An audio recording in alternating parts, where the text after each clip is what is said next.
Hello and welcome. These audio recordings are designed for students sitting the CIE IGCSE History exam, and we'll go over some of the more common Part C questions found on Paper 1. You may find it useful to have a pen and paper to hand, or you might just want to listen through as part of your revision. That's okay too. Today, we will be looking at a question which seems to arrive on the paper in one form or another very regularly. Many of you will be familiar with what us history teachers call the PEE technique. That is to say, make a point, one per paragraph, back it up with as much evidence as you can in the form of names, dates, statistics, quotations, people, places and events, and then explain it. Phrases such as "this shows" or "this suggests" are helpful in achieving this, and better answers will often give more than one explanation. If you achieve this, we call it PEE 2.0 because you're doing it twice. Okay, let's get started. Today's question is, who gained the most out of the Cuban Missile Crisis? Now, it's important, as you know, in a Part C response, to always give two sides of an argument. But we're going to do things slightly differently for this question. First of all, we'll give 3 PEEs suggesting Khrushchev and the USSR gained the most. We'll then use the magic words "on the other hand" and follow it up with 3 PEEs that suggest President Kennedy and the USA gained the most. But we'll then give one additional PEE that suggests both the USA and the USSR gained from the Cuban Missile Crisis. So in total, it's a 3-3-1 split. Okay, let's get started. Who gained the most out of the Cuban Missile Crisis? We'll start off by arguing that Khrushchev and the USSR did. Point 1. Cuba remained communist after the crisis. Evidence to support this includes the revolutionary Fidel Castro, who was born in 1926, became the president of Cuba in February 1959, and he declared he was a Marxist-Leninist in December 1961. He has remained in power long after the other two leaders, and Cuba to this very day, despite a recent thawing of relations in the Obama era, remains a communist nation. The crisis had meant US guarantees that it would not invade Cuba. Mikoyan had claimed that defeating Cuba, quote, would throw back the revolutionary movement in many countries, unquote. And so in explaining this point, you may wish to argue that the USSR and Khrushchev gained the most because in the end Cuba remained communist. And when we consider what happened at the Bay of Pigs disaster, for example, this looked unlikely before the crisis. Point 2. Khrushchev had the opportunity to portray himself as the peacemaker. Evidence to support this includes: now, we know that Khrushchev was quite a strong character and that he'd fought in World War II. But because of the crisis, it was highlighted that he was willing to make the first move, and Soviet media showed that he was the one to stand down, and so this was seen as a positive in the Soviet world. and helped reinforce Soviet stereotypes as American capitalism as being the aggressor. And so in explaining this point, you could argue that because Khrushchev portrayed himself as the peacemaker, that the Soviet Union gained the most out of the crisis. Point 3. Khrushchev was able to move American missiles out of Turkey. Evidence to support this includes: concessions were made and America agreed in secret to dismantle 15 Jupiter missile sites which were based on the Soviet border in Turkey. In explaining this, you could argue that this increased Soviet security and thus that Khrushchev and the USSR were the people who gained the most out of the crisis. Okay, time for the magic words. On the other hand. We're now going to explore 3 reasons why it could be argued that Kennedy and the USA were the real winners in the Cuban Missile Crisis. Point 1.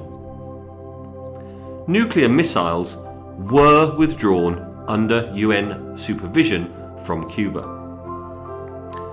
Evidence to support this point includes: in the end, JFK reviewed all the options on the table in the White House's Situation Room, with significant advice from Bobby Kennedy. And though it seemed as though he was prepared to risk nuclear war, secret recordings taken at his request show that he was taking the lead in concessions. Having arrived on the 4th of October on board the Soviet ship Indigirka at the port of Mariel, the 158 medium-range nuclear warheads were indeed removed from Cuba, which, remember, was on America's doorstep about 160 kilometers away from mainland USA. And so in explaining this point, you may wish to argue it was Kennedy who managed to secure security within his own sphere of influence. Point 2. Kennedy benefited from a greatly improved reputation.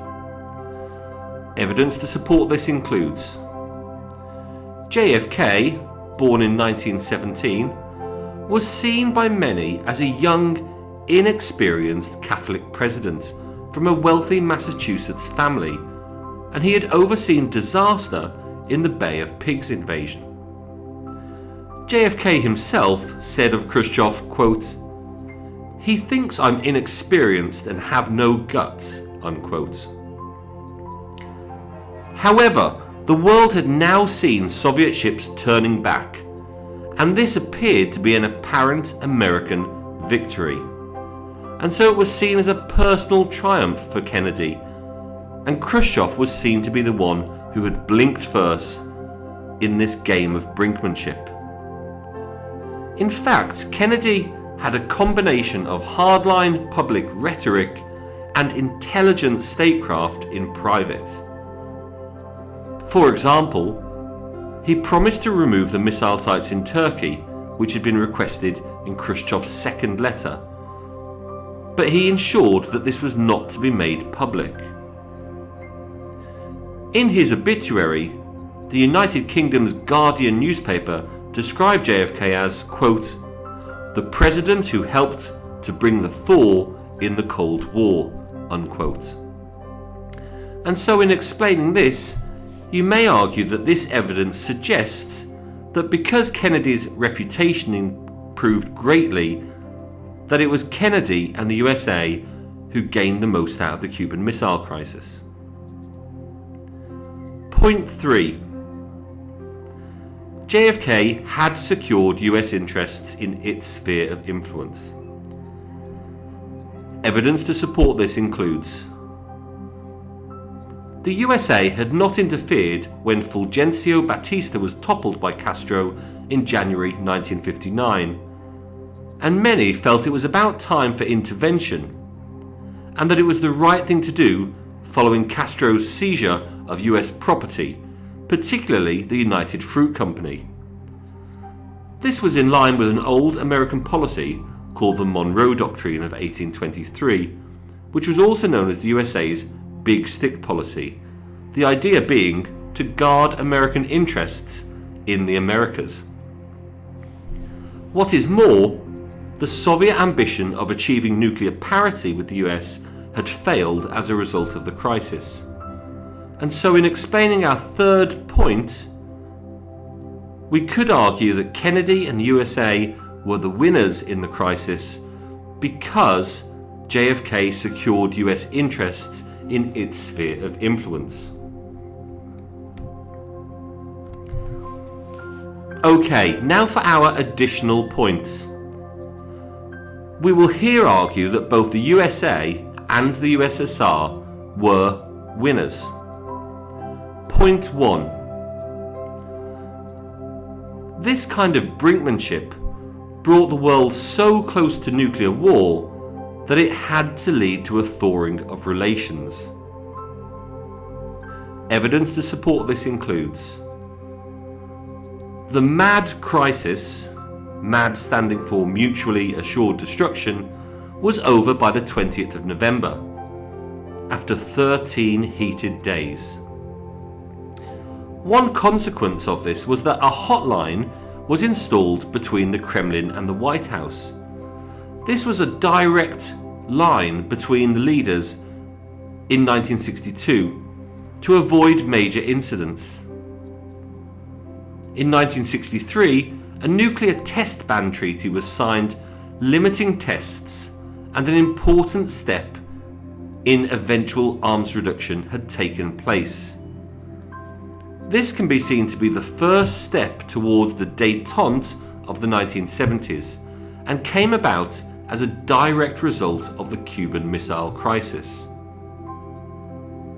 As Bobby Kennedy said, quote, "If it was a triumph, it was a triumph for the next generation," unquote. And some historians refer to this as, quote, "the long peace," unquote.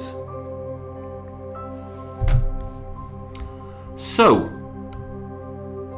in answering the question who gained the most out of the Cuban Missile Crisis, we have argued that on the one hand it could be said to be Khrushchev and the USSR because Cuba remained communist, Khrushchev portrayed himself as a peacemaker, and America did remove missiles from Turkey.